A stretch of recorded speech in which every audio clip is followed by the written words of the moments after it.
Lindisfarne, 793 CE. A quiet isle on the edge of the kingdom of Northumbria, a place where peace and silence reign. The monastery at St. Cuthbert stands sentinel over an island considered holy by the Anglo-Saxon people. It is named for its patron saint, a man so much a part of Lindisfarne that, according to legend, the otters would slip from the waters to warm his feet as he prayed. Now, the island is home to a band of monks in dark habits, their heads shorn and their lives laid down to the god they serve. They have taken a vow to disown all the luxuries of this world in order to focus on their faith. They have no wives, no wealth, and nowhere else to go. Yet though the monks are poor, the monastery is far from it. Relics and treasures of Christendom are piled within it, treasures that are greatly tempting to a different culture of people who serve very different gods.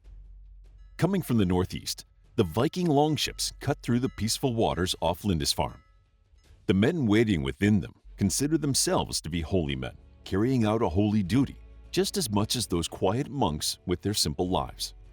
Yet their worship is very different from that of the Christians. These are Vikings, men who believe that war is the passageway to a joyful afterlife. To them, fighting is sacred. Plunder is considered a high honor. To attack and raid successfully, to return to the Scandinavian homeland with a rich bounty for the Norse people. It's a man's duty and pride. These are burly men who have been trained in the art of war ever since they were mere boys.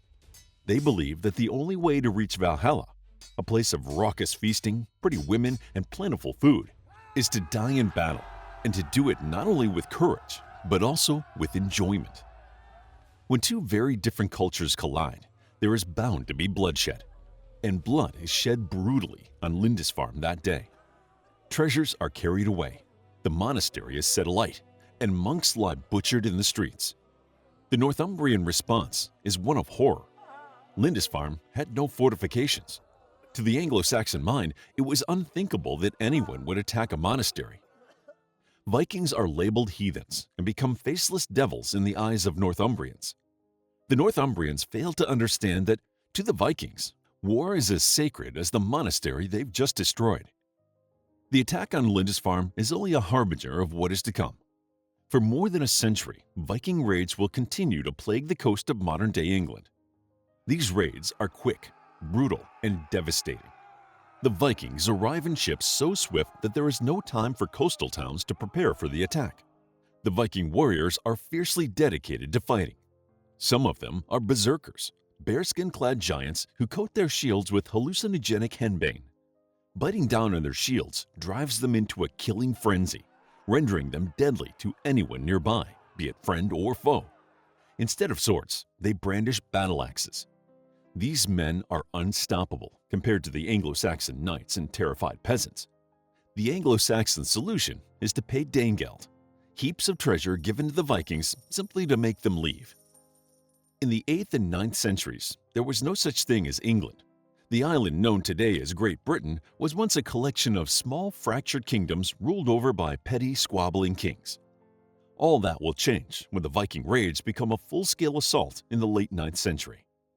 While raids and Danegeld brought great wealth to Scandinavia, the Vikings are beginning to realize that there could be even more bounty from invading more of the island. Unthinkable wealth beckons if they launch a full-scale invasion. What's more, the ever-growing Norse people need something even more precious than money. They need land to farm and settle. To do so, however, would be to abandon much of what makes the Viking raids truly effective. Yet these warriors are determined to be deadly on both land and sea. Scandinavian chieftains come together to establish a comparatively large army numbering about 1,000 men, and in the year 865 they set off for East Anglia. Viking raids, in the eyes of the Anglo-Saxons, are already a travesty. The invasion feels like the end of the world. East Anglia is mown down almost instantly. Churches burned. People are ruthlessly cut down in the streets of their quiet villages, and the East Anglians' way of life is brutally changed. Soon, Northumbria also falls, and the Vikings advance inland towards Mercia. Its ally, Wessex, rides swiftly to its aid, led by a king named Ethelred and his younger brother, Alfred. Even though he is the youngest of 6 princes, Alfred is now one of only 2 surviving brothers. Now he has his first taste of battle with the Norsemen. He stands with his men in a shield wall facing the berserkers for the first time, armed only with a round shield and a spear as human whirlwinds of crazed violence bear down upon him. Mercia cannot win. It makes a compromise of paying Danegeld, which buys a little time. The Vikings have no choice but to accept the Danegeld. Rebellion is looming back in East Anglia. By now, it is the year 870, and 5 years of war are taking their toll on the Anglo-Saxons. The East Anglians respond by trying to push back, which proves to be a deadly mistake. The Vikings quickly overwhelm their forces. Capturing their king Edmund, the Vikings threaten him with death unless he renounces his religion. Edmund refuses and dies horrifically. He is tied to a tree and shot with arrows, then beheaded. The gruesome death of King Edmund precedes the arrival of Viking reinforcements. The Great Summer Army arrives in 871. Terror is spreading across the few parts of the island that are still free. It appears that the entire land is doomed to fall under the control of the Vikings, an unthinkable fate to a people so deeply linked to a religion that is so very different from the Norse beliefs. But from the chaos, an unlikely hero will rise, a young prince who will become the king to unify the island. The same year that the Great Summer Army arrives, teeming with battle-hardened men hungry for their place in Valhalla, King ALFRED dies. Alfred ascends to the throne and becomes the unlikely king of Wessex. His first move is to pay Danegeld to the Vikings, who are busy plundering almost all of the island at this point. This buys his people a little time while their new king finds his feet. In 874, Mercia falls. By 878, only Wessex remains. Alfred is the lone king standing among the ruins of a fallen land mostly controlled by the Vikings. Wessex's handful of feared men, half-trained, half-armed peasants, and its few knights are all that stand between the great heathen army and the last free Anglo-Saxon kingdom. Alfred expects the Vikings to attack in summer when the Great Summer Army returns. But the Vikings decide that they have no need of their seasonal reinforcements to topple one lonely little king. They attack his court at Chippenham on January 6th. Alfred and his people flee into the cold and eerie marshes of Wessex and go into hiding among its pale mists. For one long and miserable winter, Alfred and the rest of his people struggle to survive in the inhospitable marshlands while the Vikings carouse and feast at Chippenham. Battling freezing temperatures and sparse food, it is a bleak time for the people of Wessex. The Vikings consider them to be already defeated. They spend the winter in a raucous celebration of conquering an entirely new land. Yet when spring comes, Alfred rises up and rides to Eddington near his old fortress of Chippenham. There he sends out a call to every Anglo-Saxon man who can wield a blade, bidding them to fight for their freedom, to face the marauding Vikings one last time in a desperate stand for liberty. And his call is answered. Anglo-Saxons surge from every corner of England to stand with him, and when the Vikings ride out to attack, they find a diverse but sizable force amassed at Eddington. For the first time, Anglo-Saxons from every kingdom are standing shoulder to shoulder against a greater enemy. It is the birth of a unified England. The Vikings care little for such things. They see an opportunity to live out their faith in battle. This is the secret of their fearless warriors, to live in victory and to die in battle so they could then go to live in Valhalla. In the face of this, Alfred and his warriors form a shield wall, each bearing a round wooden shield and a long spear. The warriors lock their shields side by side against one another, their spears jutting out towards the enemy. It is a formation that can only succeed if every warrior grits his teeth and leans his shoulder into his shield, if every warrior holds on until his last breath.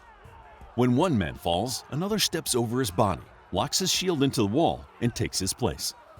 The Anglo-Saxons have been forming shield walls for generations, but they have never stood together as they stood that day on May 7, 878 at Eddington. The Vikings throw themselves against the wall again and again, and every time they fall back, bruised and bloodied. The dead pile up, the living trample over them, and they hold up the wall. And it holds. At last, late in the day, the Viking force is falling apart, and Alfred orders the charge. As one, his men surge forward. They pursue the Vikings all the way back into Chippenham, and there Alfred besieges them in his own fortress. The Vikings sue for peace after 14 days. The Peace of Wedmore establishes two kingdoms ruling side by side, the Anglo-Saxons under Alfred and the Danelaw under Guthrum, who was baptized into Christianity, likely having no other choice. As the centuries pass, the Danelaw will crumble when the Viking raiders ultimately leave England for richer pickings on Frankish shores. Eventually, the age of Vikings ends when they adopt Christianity as a people. They forsake their warlike ways and become some of the most gifted diplomats and traders in Europe. Their power continues to grow, even if their lifestyle changes. And England will emerge as one kingdom, forged by the blade of one man, a king who will become known to history as Alfred the Great, the man who stood against the great heathen army, the man who stared the berserkers in the eye and prevailed. To learn more about the Viking raids, check out our book, History of the Vikings, a captivating guide to the Viking Age and feared Norse seafarers such as Ragnar Lothbrok, Ivar the Boneless, Egil Skilligrimson, and more. It's available as an ebook, paperback, and audiobook. Also, grab your free mythology bundle ebook while it's still available. All links are in the description. If you enjoyed the video, please hit the like button and subscribe for more videos like this.